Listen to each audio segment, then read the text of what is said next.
Everyone's too busy with their own affairs to bother about you. Even if you fail at something, don't get too depressed. When we quarrel with someone or are critical for something we've done and a relationship turns sour, we tend to become anxious and unhappy, worrying that that person seems to think badly of me. He must dislike me and wish I weren't around.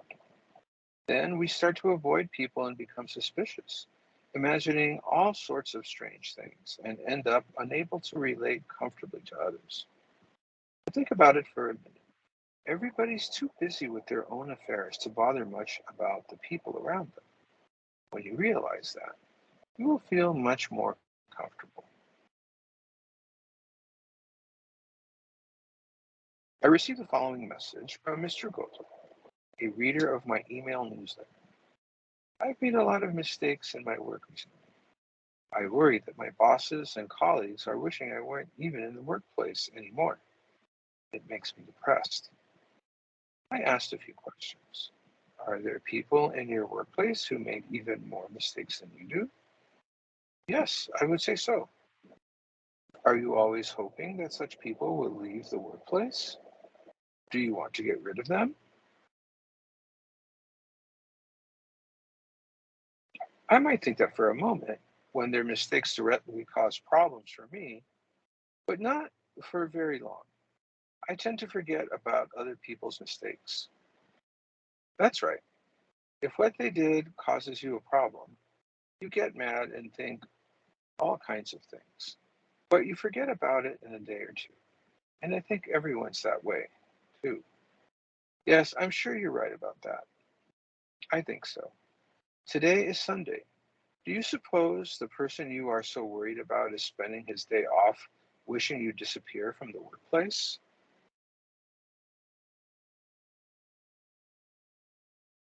No, I doubt he's thinking about me that much. Mr. Goto seemed considerably calmer as he gave his this reply. Well then, who's the one who's actually thinking it would be better to if Goto weren't working here? I guess it's me, he answered, looking relieved. That's right. Everyone's too busy with their own affairs to bother much about the people around them. When I said that, Mr. Goto responded, I guess I was more fearful than I needed to be due to my own mistakes. Thank you for your advice. He left looking much refreshed. There's nobody who's able to do everything well. Everybody makes mistakes occasionally, so it happens that one is scolded and rebuked at times. But that's limited to the particular time and place. Just as you forget about your workmates on the weekend, they forget about you too. So don't fret yourself because of a quarrel or a mistake or because someone scolded you. Reflect on your weaknesses and then plant good seeds for the future, and things will go well for you. And the little illustration uh, is of the cat who is frightened of its shadow.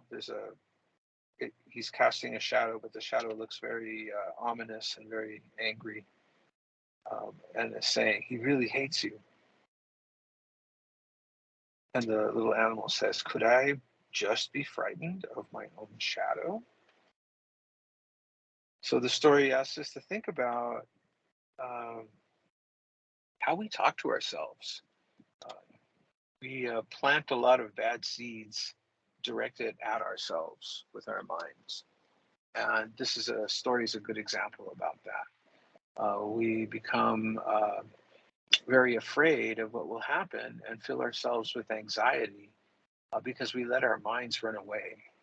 We let our minds start uh, talking very negative thoughts, saying very negative things about ourselves, when in reality, the world is just going on about its business. We naturally put ourselves in the center of the universe. The very center of everything is us, it's the ego. But all around us, the world is happening, life is going on, and we're just a little part of it for a few people who are just directly around us. But the scheme is so much grander than just ourselves, yet we can put a laser focus on us and blow things out of proportion.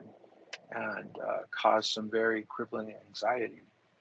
So we have to learn to put things in perspective and realize that we're not as important as everybody else is also not as important. We're each working together and moving together and doing the best that we can. When we make mistakes, we need to rectify them right away. We need to examine where we made our mistakes so that we can put the law of cause and effect into work and not repeat those mistakes. And those are the good seeds that the story talks about planting for the future. Being cognizant of our weaknesses, but making effort to resolve those weaknesses, to examine them, understand them, and think of strategies, think of ways that we can strengthen ourselves, strengthen our bond with Buddhism, strengthen our bonds with planting good seeds. That's where we need to make effort so that our future is brighter and it's not weighed down by what we think we are, as we can see that we are incredible beings with great potential. And once we start feeling better about ourselves, we can share that good positive energy with those around us, and we get the happiness circuit going, and we can build and build on the virtuous cycle of gratitude and paying back and paying forward. So yeah, we have to be careful of what we say to ourselves.